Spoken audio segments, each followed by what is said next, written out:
지금 함께 읽으신 오늘 본문 말씀은 지상 최대의 사건인 주님의 부활에 관한 사건을 소개하고 있습니다. 안식날 이튿날에 주님의 무덤에 찾아온 두 여인에게 천사들이 나타나서 예수 부활 사실을 증거한 것과 부활의 주님께서 친히 두 여인에게 나타나신 사실을 보도함으로써 예수 부활의 진정성을 증거하고 있습니다.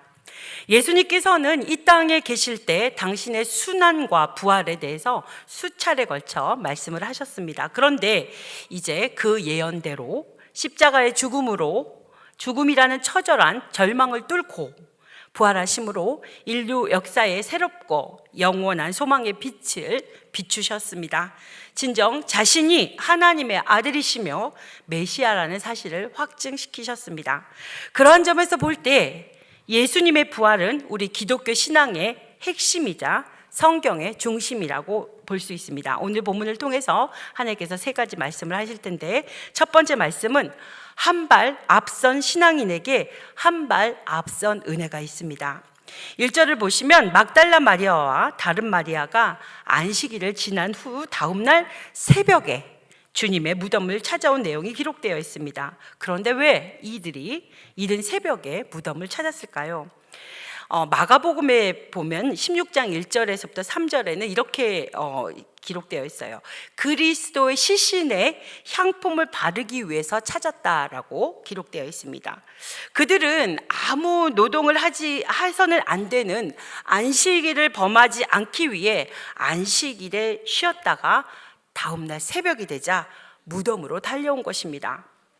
그들은 아마 밤잠을 설쳤겠죠. 주님에 대한 사랑이 아마도 남달랐을 것입니다. 다른 누구보다도 주님에 대한 신앙과 사랑에서 앞서갔던 여인들이었습니다. 우리는 그런 여인들의 신앙을 본받아야 합니다. 즉 다른 사람보다 한 발 앞서는 믿음 생활을 해야 한다는 것이죠. 제가 이렇게 생각해 보니까 세상에서 일하는 자세가 세 가지가 있는 것 같아요. 하나는 남들 하는 만큼 하는 사람, 또 하나는 남들보다 한 발 뒤처져서 하는 사람, 그리고 마지막 하나는 남들보다 한 발 앞서서 하는 사람, 이렇게 세 부류가 있는 것 같습니다. 그런데 세상 역사를 보게 되면 남들보다 한 발 앞서서 일하는 사람들에 의해서 이 세계가 조금씩 주도되고 있는 것 같아요. 그럼 그거에 비추어 봤을 때 우리 믿음 생활도 그것과 동일하게 적용되지 않을까 생각해 봅니다. 다른 사람보다 한 발 앞선 신앙인이 하나님의 은혜도 한 발 앞서 체험하며 하나님의 나라의 일을 주도적으로 이루어갈 수 있는 것입니다. 오늘 본문에서도 예수님의 무덤에 다른 성도들보다 한 발 먼저 온 여인들이 결국 그리스도의 부활하신 모습을 첫 번째로 목격하고 첫 부활의 증인들이 되었다는 사실을 우리는 기억해야 합니다. 남들 하는 대로 따라하거나 남들보다 뒤처지는 믿음 생활을 해서는 주님의 중요한 사명을 맡을 수 없습니다. 그래서 사도 바울은 고린도전서 9장 24절에 이렇게 말씀합니다. 운동장에서 다름질하는 자들이 다 달릴지라도 오직 상을 받는 사람은 한 사람인 줄을 너희가 알지 못하느냐. 너희도 상을 받도록 이와 같이 다름질하라. 아멘. 우리는 세상에서도 믿음 생활에서도 구태의연한 자세를 벗어버리고 언제나 다른 사람보다 한 발 앞서가기 위해 최선의 노력을 하며 어떻게 하면 남보다 주님을 기쁘시게 할까 고민도 해보고 연구도 하면서 노력하는 저와 여러분이 되시기를 간절히 소망합니다. 두 번째 주시는 메시지는 우리 각자의 갈릴 일을 확인해야 합니다. 7절 말씀을 제가 한번 봉독합니다. 또 빨리 가서 그의 제자들에게 이르되 그가 죽은 자 가운데서 살아나셨고 너희보다 먼저 갈릴리로 가시나니 거기서 너희가 배우리라 하라. 보라 내가 너희에게 일렀느니라 하거늘. 아멘. 천사는 부활하신 주님이 갈릴리로 가셨다고 전해줍니다. 그렇다면 주님은 부활 후에 왜 제자들에게 바로 나타나시지 않으시고 갈릴리로 가셨을까요? 왜 갈릴리에서 만나기를 원하셨을까요? 거기에는 두 가지 의미가 있습니다. 첫째는 갈릴리는 제자들과의 첫 만남의 장소였습니다. 주님은 갈릴리 호숫가에서 어부노릇을 하던 제자들을 나를 따라와, 내가 너희로 사람 낚는 나무가 되게 할게 라고 하면서 부르셨습니다. 그러므로 주님의 죽으심으로 그 사명까지 침체되어 있던 제자들에게 처음 사명을 주신 갈릴리에서 사명의 새로운 지평을 열어주시고자 갈릴리로 부르신 것입니다. 왜 두 번째로 갈릴리에서 만나시기 원하셨을까요? 그것은 제자들이 변함없이 사랑하신다는 것을 보여주시기 위함이었습니다. 객지에서 살다 보면 어려움을 겪다가 생각나는 것이 고향입니다.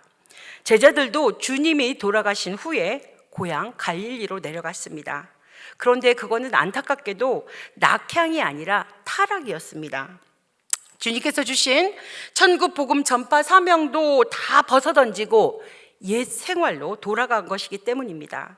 주님은 그런 사실을 미리 아시고 그 제자들보다 먼저 갈릴리로 가셔서 기다리셨던 것입니다. 그리고 제자들에게 다시 한번 사명을 확인시켜 주시고 아직도 제자들을 사랑하고 계신다는 사실을 확인시켜 주셨던 것입니다.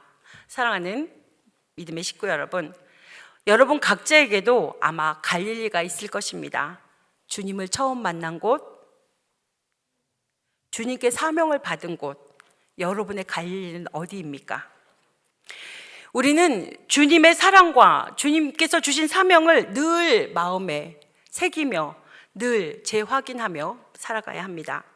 우리는 주님을 처음 믿었던 그 순수한 믿음, 그리고 주님의 사랑을 처음 깨닫고 기대했던 일을 늘 마음에 되새기며 주님과 동행하는 삶을 살아야 합니다. 주님의 사랑과 언약과 사명을 재확인하는 일은 예배의 자리에 나오는 것입니다. 주님과 함께 늘 기도하며 기도 생활을 하는 것입니다. 말씀 안에서 내가 변하는 것입니다. 이렇게 재확인되는 삶을 살아야, 늘 성령 충만한 삶을 살아야, 말씀에 붙들리는 삶을 살아야 주님과 동행하는 삶이 되고 어려운 시험을 당했을 때 그것을 물리치고 이겨낼 수 있는 믿음의 생활을 할 수 있는 것입니다. 세 번째로 주시는 하나님의 말씀은 주님의 일에 열심을 낼 때 부활의 주님을 뵐 수 있습니다. 8절과 9절을 보게 되면 천사를 통해 주신 주님의 명령을 이행하려고 달려가는 막달라 마리아 일행에게 부활하신 주님이 직접적으로 나타나신 내용입니다. 두 여인은 천사들로부터 제자들에게 어서 가서 주님의 부활 사실과 갈릴리로 가신 사실을 전하라는 명령을 받았습니다. 그리고 천사를 만난 일로 인하여 그 여인들은 한편으로는 무서웠습니다. 그러나 한편으로는 기뻐하면서 그 명령을 실행하려고 다름질하여서 갔습니다. 바로 그때 그 여인들에게 부활하신 주님께서 나타나신 것입니다. 이처럼 여인들이 열심히 주의 명령을 실천하라고 할 때 부활의 주님을 만나게 되는 첫 번째 주인공이 되었다는 것입니다. 주님의 일을 열심히 하는 자가 부활의 주님도 배울 수 있다는 말입니다. 우리 성도들 중에는 주님을 만나고 싶고 주님의 음성을 듣고 싶고 그러기 위해서 무진장 애를 쓰시는 많은 성도들이 있습니다. 주님을 만나시고 싶으십니까?